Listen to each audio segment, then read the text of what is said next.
नमस्कार मित्रों। पिछले भाग 102 में हम लोगों ने BNSS 2023 के सेक्शन 145 और उसके पहले 144 पर चर्चा किया था। 144 था order for maintenance to wives, children and parents, और 145 में हम लोगों ने देखा था कि वो था अबाउट प्रोसीजर, उसका प्रोसीजर क्या होता है। आज उसी अनुक्रम में हम भाग 103 में लेकर के आए हैं मित्रों। सेक्शन है 146 और 147 BNSS 2023। सबसे पहले सेक्शन 146 BNSS 2023 हमें क्या बताता है। 146 BNSS 2023 हमें बताता है अबाउट अल्टरेशन इन अलाउंस। भत्ता जो अलाउ किया जा चुका है उसमें परिवर्तन के संदर्भ में 146 BNSS 2023 मित्रों। 144 के अधीन 144 BNSS 2023 के अधीन भरण पोषण का अथवा अंतरिम भरण पोषण के भत्ते का जो मासिक के भत्ताधारी हैं, भत्ता प्राप्त करने वाले, अथवा इस धारा के अधीन 144 के अधीन ये देने वाले हैं, भत्ता देने वाले, दोनों में से अगर किसी एक की भी परिस्थिति में परिवर्तन आता है और यह बात न्यायालय में सिद्ध हो जाती है तो वैसे में न्यायालय उस भत्ते में भी परिवर्तन करती है। स्पष्ट मित्रों,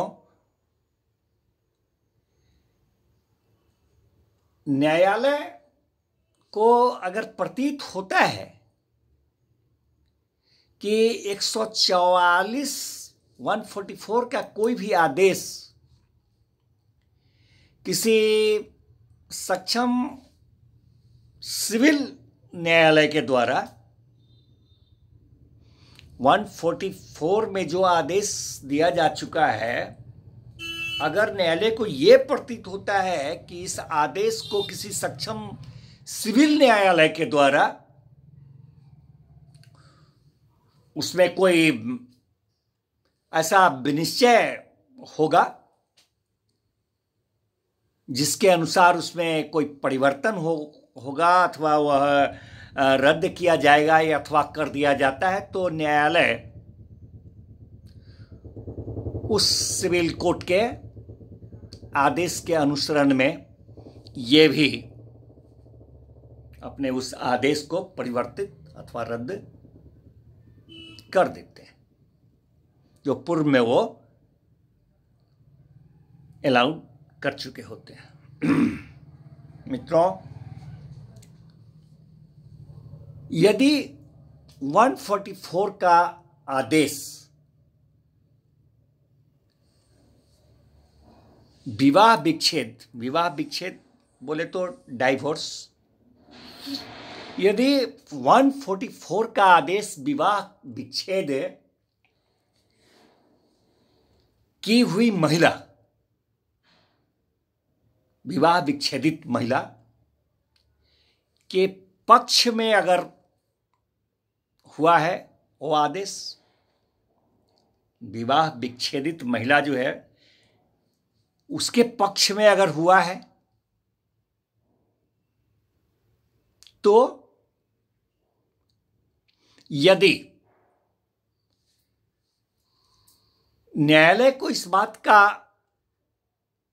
समाधान हो जाता है किस बात का? उनको इस बात का समाधान अगर न्यायालय को हो जाता है कि विच्छेद होने के बाद उस महिला ने पुनः विवाह कर लिया है, तो वह अपने आदेश को, जिस तारीख को वह पुनः विवाह की है, वह रद्द उस तारीख से अपने पूर्व के आदेश को न्यायालय कर देते। मित्रों, पति के द्वारा अगर विवाह विच्छेद किया जाता है और उस विवाह विच्छेद के पहले अथवा विवाह विच्छेद के तारीख के बाद अगर ऐसे पूरी धनराशि जो है, जो अलाउड था, पूरी धनराशि को किसी रूढ़िवादिता के कारण अथवा कोई पर्सनल लॉ के कारण अगर वो पूरी राशि विवाह विच्छेद के तारीख के पूर्व अगर दी जा चुकी है, लिया जा चुका है, उस रूढ़िवादिता या पर्सनल लॉ के अनुसार कि उसमें कि जब विवाह विच्छेद होगा तो जो दिया हुआ राशि है वो आपको दे देना है, तो उसके अनुसार अगर दिया जा चुका है, लिया जा चुका है,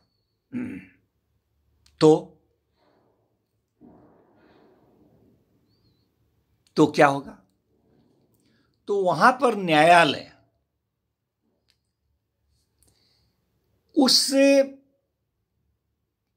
उसी दशा में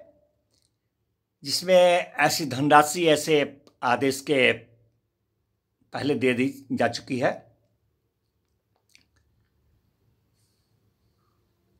उस आदेश के दिए जाने की तारीख से रद्द कर देंगे, उस तारीख से। मित्रों, किसी अन्य दशा में उस अवधि की यदि कोई हो जिसके लिए कि पति द्वारा उस महिला को वास्तव में भरण पोषण दिया गया है, समाप्ति की तारीख से रद्द कर देगी। साथ ही यदि पत्नी ही स्वयं पति से डाइवोर्स प्राप्त कर ली है, पति के द्वारा नहीं, पत्नी ने ही आवेदन देकर डाइवोर्स प्राप्त कर ली है, और वह जो भत्ता उसे मिल रहा था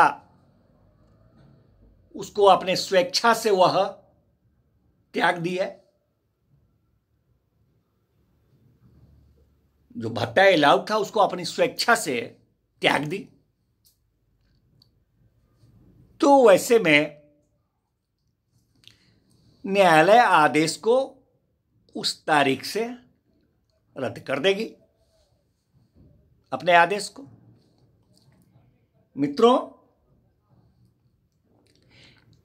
दहेज की राशि हो अथवा कोई भी भत्ता हो, कोई भी भत्ता कहने का तात्पर्य यह है कि भरण पोषण का भत्ता हो अथवा अंतरिम भरण पोषण का भत्ता हो, तो या दहेज कुछ दिया जा चुका था तो दहेज की राशि हो, या किसी प्रकार का क्या कहते हैं कि भत्ते की राशि हो, अगर आदेश के तहत इस तरह का आदेश जो होता है, जो आदेश दिया गया कि उस तरह का आपको देना है, उसको देने के तहत बकाया राशि के वसूलने के लिए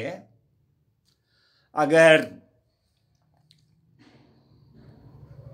सिविल न्यायालय में का सहारा लेना पड़ा हो और सिविल न्यायालय इस बात की डिक्री दे रही हो, तो सिविल न्यायालय वैसी स्थिति में उन राशियों की भी गणना करती है जो राशि पूर्व में दिया जा चुका है, वसूला जा चुका है, उसकी भी गणना वो सिविल न्यायालय उस गणना करने में उसको दे चुके हुए राशि का अथवा जो है वो उस सब राशि का गणना करती है। मित्रों, यहीं पर सेक्शन 147 कहता है कि about enforcement of order of maintenance, भरण पोषण के आदेश का प्रवर्तन किए जाने के संदर्भ में यह सेक्शन बताता है कि इस तरह का आदेश भरण पोषण के लिए अथवा अंतरिम भरण पोषण के भत्ता के लिए जो इस तरह का आदेश जिसके पक्ष में दिया जाता है, उसको उस आदेश की प्रति, एक कॉपी उसे मुफ्त उस पक्षकार को दिया जाता है। साथ ही ये धारा ये भी बताता है मित्रों कि इस तरह के आदेश का प्रवर्तन, इन्फोर्समेंट कहाँ होता है, तो इस तरह के आदेश के इन्फोर्समेंट के बारे में ये धारा कहता है कि जिसके विरुद्ध वो आदेश होता है वह व्यक्ति जहां रह रहे हैं वहां उसका प्रवर्तन होता है। धन्यवाद मित्रों, फिर मिलते हैं नेक्स्ट भाग में नेक्स्ट सेक्शन के साथ, और वो होगा कोई और दूसरा चैप्टर। धन्यवाद।